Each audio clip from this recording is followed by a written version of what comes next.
Last week, I spoke to two senior managers of the LinkedIn Germany team, and I asked them directly whether they had any secret tips to optimize a LinkedIn profile to be found by recruiters in 2026. In this video, I will share all of the 9 tips that they have told me, and I promise, some of them you would have never heard of before. Let's dive right in.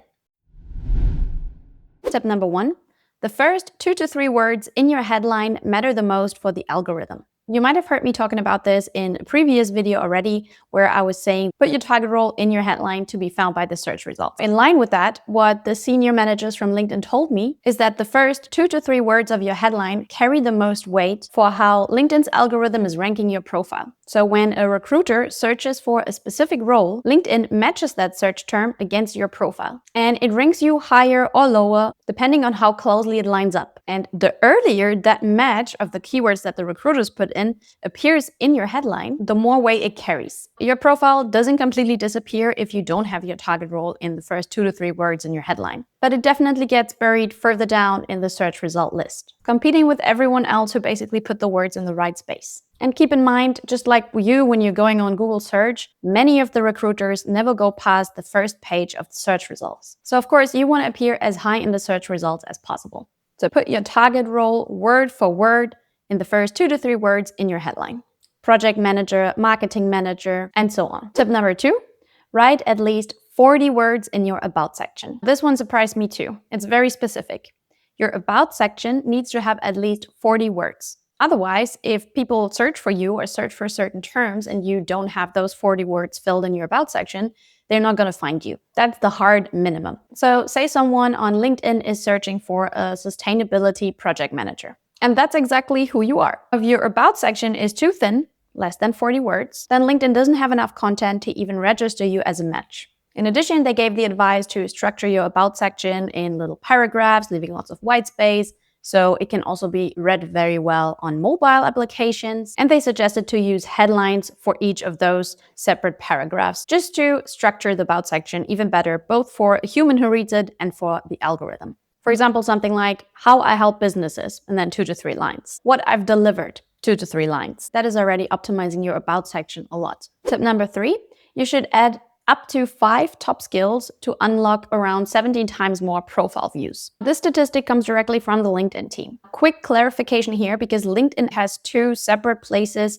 within the profile for skills. And people mix them up. I mix them up too. So there's the general skills section further down in the profile, where you basically can list dozens of skills over time. But the one that matters for this statistics is the one that you enter through your about section. It's that small set of skills that gets pulled to the top of your profile. And it's what recruiters and the algorithm weigh most heavily. So that's the one where you want to make sure that you have listed those top 5 skills. These skills work exactly like keywords in a search engine. And every skill is another door that a recruiter can find you through. So try to not just list very generic skills either. Pull them directly from the job posting that you're targeting. If the same words show up across 5 to 10 of your target roles repeatedly, that word most likely belongs into your top skills section. To add them, go to your profile and open the about section. You can scroll down within that section, click Add Skill, and start typing. LinkedIn will suggest skills as you go, and you can add 5 and make sure your top 3 are the ones most relevant to the exact role that you want next, since those are the ones that show up most prominently. Tip number 4, understand LinkedIn's new AI search and why consistency matters more than keyword density. Here's the one that many people outside of LinkedIn actually kind of struggle to understand. And it's the one that's quietly changing everything about how your profile is found. LinkedIn rolled out an AI-powered search and matching layer that basically reads your entire profile, not just individual fields. It builds a picture of who you are as a person and as a professional, and decides whether to surface you to the recruiter or the hiring manager that is actually looking for candidates or not. Now you gotta understand that for recruiters, it means that it's not just checking whether the word agile appears in the profile. It reads your headline, your about section, your experience section, your whole profile, and builds an understanding of who you are as a professional. It can even infer skills that you have never explicitly listed in your profile. For example, if your title says web developer, the AI could assume that you know HTML, even though you didn't specifically list that skill or that word in your whole profile. What kind of implications does this have for you when you're setting up your profile? Consistency matters a lot. If your headline says one thing and your experience section shows that you've done completely different job than you've mentioned in your headline, that very much confuses the picture that AI is trying to create of you. So a clear, consistent story and positioning across your whole profile is actually doing the bulk of the work. On the job seeker side, the same AI now shows up on job postings. Since January 2025, when you view a job listing, LinkedIn scores your own profile against that job posting in real time. For example, if you have the premium LinkedIn subscription and you rank competitively, your profile very well matches with the requirements of the job posting, you'll see a top applicant badge right there on the listing. Again, it's reading the same things. It's reading your headline, experience section, all of these things. And it's giving you an instant read on whether you're actually a strong match for the job posting that you're looking at. So for once, writing your profile well for a human from this storytelling perspective and writing it well for the algorithm is kind of the same thing. The baseline is tell one consistent story across your profile in every section. Now, quick break. If you want these kinds of LinkedIn and career updates before anyone else talks about them, hit subscribe because I post regularly on topics like this every week. Now let's get back to it. Tip number 5. Turn on open to work for recruiters only, even if you're not currently looking for a job. Most people think that open to work is something to switch on the moment that you're actually looking for a new job or the moment that you're out of your old job. And then you switch it off once you found a job. But LinkedIn's team said that that's a missed opportunity. It's a private signal that only shows up to recruiters using the LinkedIn recruitment subscription outside of your organization. What it does is it's giving you the opportunity to quietly build relationships with recruiters for the future in the background, long before you actually need a new job. Because this is what I teach my coaches all the time.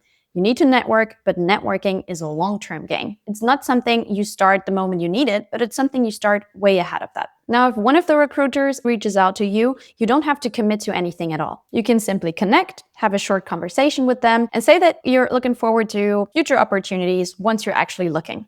But that means you're connected with that recruiter. You see whenever they post anything, they have seen your face already, so they're familiar with you once you reach out and you want a job.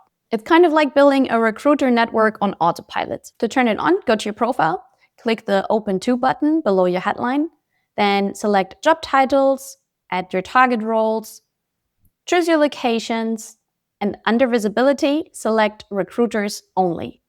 Save it, and you're quietly in the pipeline of many recruiters from now on. Tip number 6, stay active on LinkedIn because recruiters can filter for this. Here's something that most job seekers have no idea is happening behind the scenes. Recruiters using the LinkedIn Recruiter subscription have certain filters called Spotlight. And one of those Spotlight filters prioritizes what LinkedIn calls active talent. This filter surfaces candidates who are more likely to engage and respond to a recruiter's message based on how many profile updates they've done recently and based on the overall profile activity and whether open to work is switched on or not, which brings us back to tip number 5. What that means in practice is that a passive inactive profile ranks lower in recruiter searches, even if you're technically just as qualified as another candidate. So LinkedIn is actively measuring whether you look like someone who's going to respond. For this, I'll give you a few small habits for along the way. You can, for example, update small details in your profile every other week. It could be a new skill that you add or a little tweak in the headline that you do. You can comment on posts in your industries, adding your unique perspective regularly. Also respond to messages on InMail in your inbox when you get them, because LinkedIn is watching whether you're actually engaging back or not. Tip number 7, build connections at your target companies. This is another one of those spotlight filters. When a recruiter searches for candidates, they can specifically filter for people who are first-degree connections with someone already working in their company. So connecting with people at your target companies literally changes how you're found in the search results of recruiters. There's a second version of the same filter, and it's an even easier trigger. Recruiters can also filter for candidates that have shown interest in their company. And that interest gets tracked through things like you like their company page, or liking, commenting, or sharing the company posts. So start engaging and following along on the company sides of your target companies. It's a 2-minute thing that will put you in a completely different search bucket compared to someone who has never engaged with that company at all. Tip number 8, record the pronunciation of your name. This one takes less than a minute, and it's the kind of detail almost no one thinks about because, to be honest, I don't think a lot of people even know that this feature exists. But it can make a real difference in how an interviewer approaches you in the interview and also how they remember you. So LinkedIn lets you record a short audio clip of yourself pronouncing your first and last name. Once you inserted it, it shows as a little sound icon next to your name that people can actually click on. Especially if you have a name that gets mispronounced very often, I can relate, then this will take the first few awkward seconds of trying to make that moment right. To edit, it is currently only available via the mobile app. So open the app, go to your profile, click the pencil icon next to your name. Now scroll down to name pronunciation. And here you can click the microphone icon and record yourself saying your name clearly. You can save it, and now every recruiter who visits your profile can hear exactly how to say it before they ever pick up the phone. And they also get a glimpse of your voice already, which definitely makes your whole profile more memorable. Tip number 9. Verify your profile. LinkedIn lets you add a verification badge. A verified badge is a trust signal that recruiters can specifically filter for. It tells a recruiter that behind your profile, there's a real person with real credentials. And it's not just a scam or a page of claims. Here's how to get it. Open the LinkedIn app on your phone, since this one has to be done on mobile, not desktop as well.